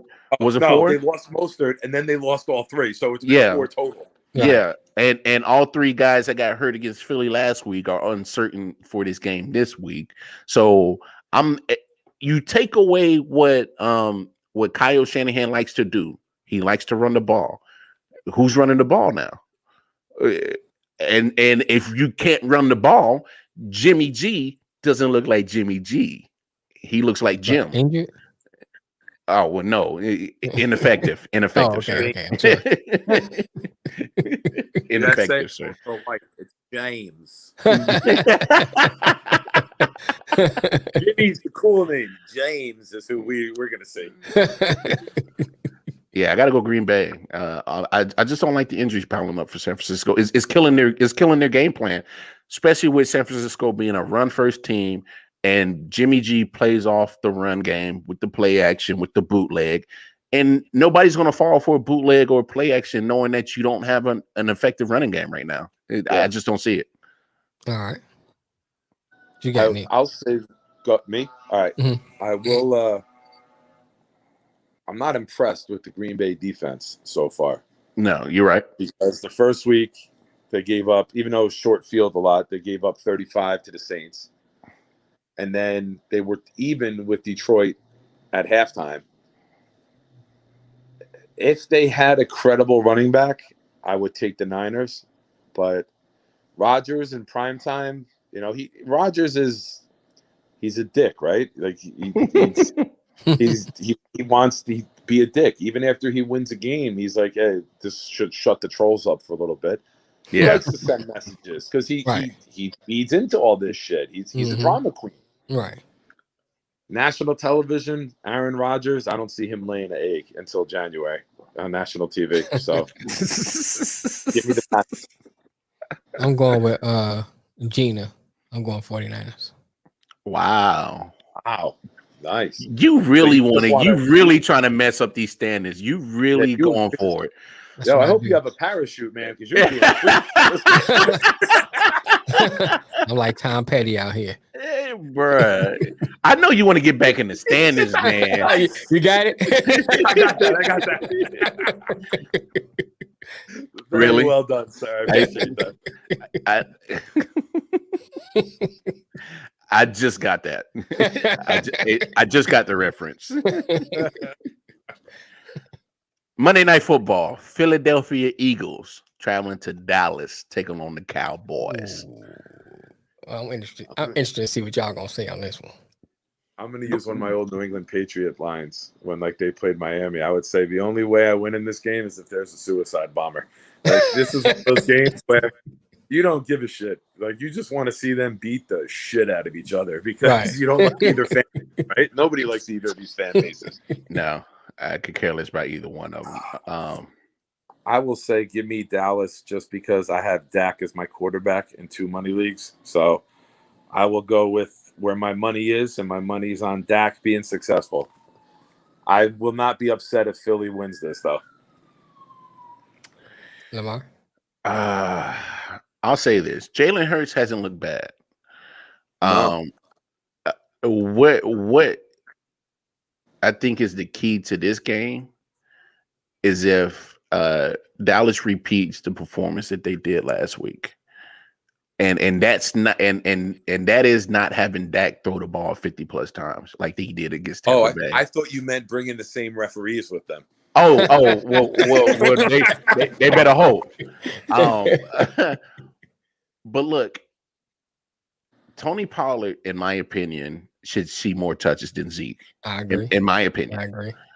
I'm not saying you don't give Zeke his touches. I'm just saying that you give Tony Pollard, if not the same amount, just a little bit more than Zeke. You use Pollard early. Yeah. You spread them out. You tire them out. And Yeah. then late in the game, when that Bring in Zeke. Pollard around, that's where you'll see Zeke be more effective. Right. But looking at the Philly side, you lose Brandon Graham on your D line. Mm-hmm. So now, as the Cowboys, you can just focus on stopping Fletcher Koch. Right. So I'm gonna have to roll with Dallas on this one, as much as it hurts for me to say it. I can see it. I can see that rash developing. Well, it's really hard to see it, but I'm breaking out on my neck, bro. It's hard to see it. I didn't gave props to the Cowboys and the Raiders in one episode, and I know, bro. I swear I'm close to lifelining, bro. I swear I'm close to lifelining, bro. I would have just called the quits after that. Can't do this shit no more. Yeah, this is my last episode, y'all. America, the worst two things for America and social media is Dallas getting a win in prime time. Right? We all never hear the end of it. It's fucking unbearable when that fucking team wins a regular season game. They all act like it's the Super Bowl. Right. They act like they won the Super Bowl. You beat fucking Philly. Big deal. My Pop Warner team can fucking beat Philly most weeks. I'm going man. with my passenger 57 reference. Always bet on Dak. Give me Dallas. Yeah. Is that Dallas across the board? Yeah, that's Dallas across the board. Wow. No, but I'm saying it's not a knock on Philly. I just It's think a knock on Philly for me. No, I just think they, like I said before on many shows, I don't feel like they done enough to really, give a lot of aid besides getting Devontae Smith to help Jalen Hurts. And to me, it's not fair. I think Jalen Hurts has the talent to do it, to be a legitimate starter in this league. I don't know if they have the faith in him because I don't think they've done enough to help him. Well, they haven't done enough for this game, so we going with Dallas. All right, we got 6. I'm watching the NFL Network, and it shows Sam Darnold walking out onto the field like in street clothes, and it says, you know how they bring up like the Carolina Panthers logo on the bottom, and it says QB 14 Sam Darnold 2-0 for the first time in his career. I'm like, fuck you, NFL Network. I don't know if you saw me when you were talking. I just started shaking my head like, all right, we got 5 minutes. We got to talk Ben Simmons. Oh man. Yeah. Where's he going? Where's he going? Man, he's staying in Philly, bro. He's staying in Philly, man. Who wants to take that? Who can and wants to take that? Maybe no, can't even be a WNBA team because they can actually shoot. They gave him a big contract, right? Take of the year, right there. Take of the year. Right. Can't even make it on a WNBA team. Look, man, Ben Simmons last year messed up Ben Simmons' career. After seeing that performance, if I'm a team, I don't want that on my team. I'm gonna do it that. He shot 34% in the playoffs. He gave up on layups. Like he was. I can shoot that blindfolded. Look, anytime you are 6, now that's a fucking challenge. You know what I'm saying? We need to take the podcast on the road. That's a challenge. 34%. Look, Stevie Wonder can beat that. Look, anytime you are 6'8", probably 260, 265. He's 10. And you're scared to dunk on 5'11", maybe soaking wet buck 20 Trae Young. I can't do nothing with you. Because you don't want to get fouled and go to the line. I can't do nothing with you. That's ridiculous, man. Here's my thing. I mean, cut up. Here's my thing. You're more willing to be traded than to work on your game. That says a lot. That's a bitch move. Yeah. And I don't want that on my team. I don't want that on my team. You mess up the chemistry of my team. You bringing my team down. I don't want that. What was that in my locker room for? That's not. I mean, that speaks to your work ethic. Yeah, that speaks to a whole lot. You rather just be traded than to work on your game. Hey, but here's the crazy part about this whole scenario. The 76ers still want King's ransom for his ass. Right. That's what I'm saying. They want an asset. They want all this stuff. They want picks, multiple picks. Right. Who wants to give that up? Around. It's going to end up being the Jared Goff trade because you're going to have to pay people to take that shitty contract that he's It's a terrible contract. It's a terrible contract. Right. Ship his ass out to fucking Portland. I'm serious. Like you put a huge package together and send multiple players out there and try to get Dame.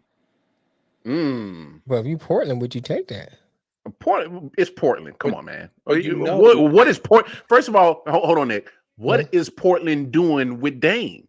For the last 9 years, they've had 9 years, 9 different opportunities to get Dame help, to get him somebody to help him. And Dame has literally carried them to the playoffs year in and year out just to get bounced out. I understand what you're saying, but it's not like you talking about. Well, go ahead, Nick. What you gonna say, Nick? Perfect analogy for that. All right, go ahead. Portland is the girlfriend who knows they have a faithful boyfriend, right? They know Dame is faithful. They know Dame is loyal. They know Dame ain't going nowhere. They know Dame goes to work and comes home every night and don't go out on the weekend. But this dumbass still puts spam down on the fucking dinner for table every night. They don't do nothing to make Dame happy. They don't do nothing to make Dame feel appreciated. Right. I said this before with you guys. Who the fuck is willingly going to Portland? Nobody. Right. Who's going to Portland? Carmelo at the end of his career because no one else will take him. Right. Like, you're not getting free agents to go to Portland. Yeah. Right. So with Dame being there actually hurts them because they can never get in the lottery and hit. They're being that bottom end playoff team every year who might win a series or two. Yeah. Right. But you're never going to get any substance. You're never going to get any potatoes or gravy to go with the meat, which is Dame. You're never going to get that full plate because nobody wants to go there. Here's what I say. Speaking to what you said about that first, why does Green Bay always constantly get players? Green Bay? No. Yeah. Green Bay gets players out the draft. They don't get free agents, bro. Understand. They had Reggie White went to Green Bay. That's an anomaly. I'm just saying Wasn't Reggie a trade? Wasn't Reggie a trade? Yeah, I'm saying, but he was a free agent. He's a free agent. He willingly went to Green Bay. Julius Peppers went there. Yeah, but they had Favre. They right. Well, I'm saying my point is they win. They put together wins, and that eliminates. Okay, it's cold hell here. It's nothing to do here. Now, speaking to your Portland analogy, Mel, I get what you're saying, but Packers aren't built through free agency. I understand what you're saying. I'm not saying, but my point is okay. My point is this about Portland.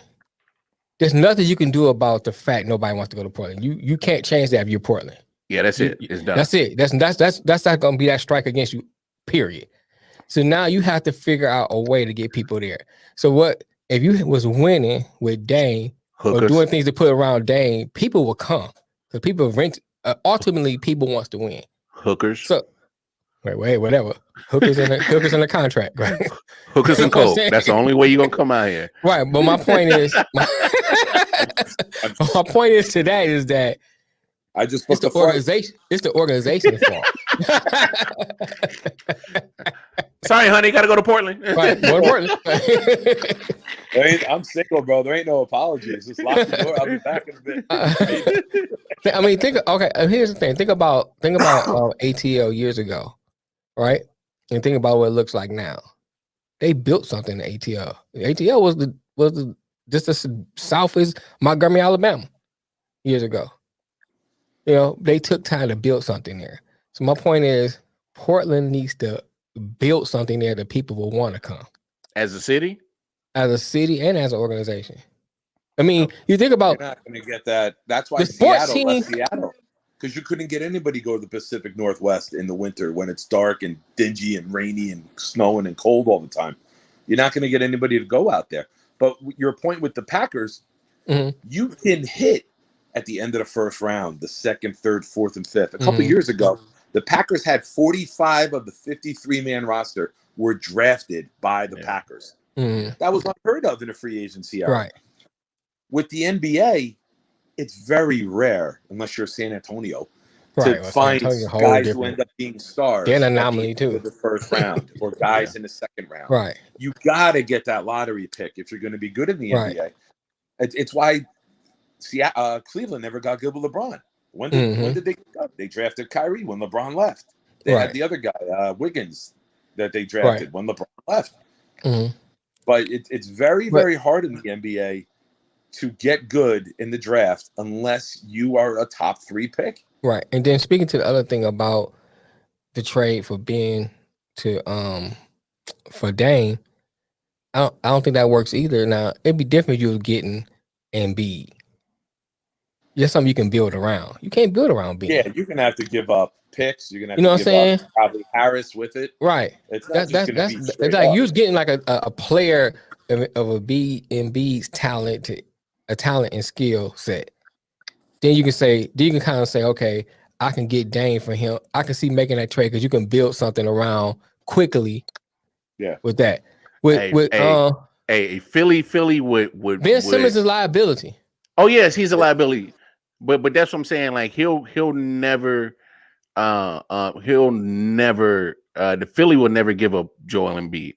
Like they will rather eat that shitty contract of Ben Simmons before they give up Embiid. But if I'm looking at it, maybe and that was the first team that popped into my head. Where if you're Portland, you trade Dame, maybe you buy out Simmons, you completely tear that shit to the ground. You get a few lottery picks 2-3 years in a row, and then you start completely over. In the bottle with a couple great players, right? And then you get these 2-3 young guys who 2 of them become superstars, and one of them becomes an elite role player, and then you got a chance.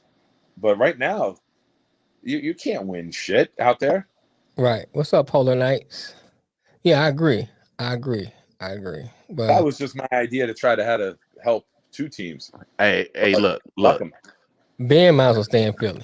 Look. I know he's saying he don't want to go to training camp, but guess what? He's going to be on that roster by the time the NBA kicks off around Halloween. Period. Yeah, he's going to be as soon as game checks start getting taken away, you're going to be like, yo, I could deal with this. Right. Yeah. Unless that mortgage payment. Let me get one last thing. Unless the guys on the team have made it so fucking uncomfortable for him that he don't want to show, because they're like, don't show your fucking face here anymore after what you did. Unless they called him out as a man and as a teammate, and made it so uncomfortable where he's just like, I can't go be a part of that. Yeah. Then that's different. Then he's got to then that's where Embiid's got to go to ownership and be like, get this motherfucker out of here. We don't want him in our locker room. Right. Yeah. Right. Yeah. That's fair. Another part that could be a factor. Right. All right, folks. There y'all have it. Episode 89. We got our I.O.W. Sports Football Pick'em in. Nick, make sure you send over Sophia's and Junior's picks over in the text. I got them in text. You'll have them as soon as we hang up. I bet. Hey, of course, always a pleasure to have our brother Nick Shine hop up on here with us. Appreciate you, Nick. Yeah. Again, going over to the website, www.ioff119.com. Definitely cop some merch. You can help Detroit Mail and myself offset some expenses to build a media conglomerate by donating to our Patreon. Right. And then most importantly, the biggest thing, like, share, subscribe at our YouTube page, help us get the algorithm, and then go cop the app available in the Apple Store and the Google Play Store. All right, fellas, great show. Episode 89 is in the books. On behalf of the big homie Nick Shine, I myself, Wildcard Mar, Detroit Mail, we are signing off. God willing, we will see y'all Monday, episode 90. Peace.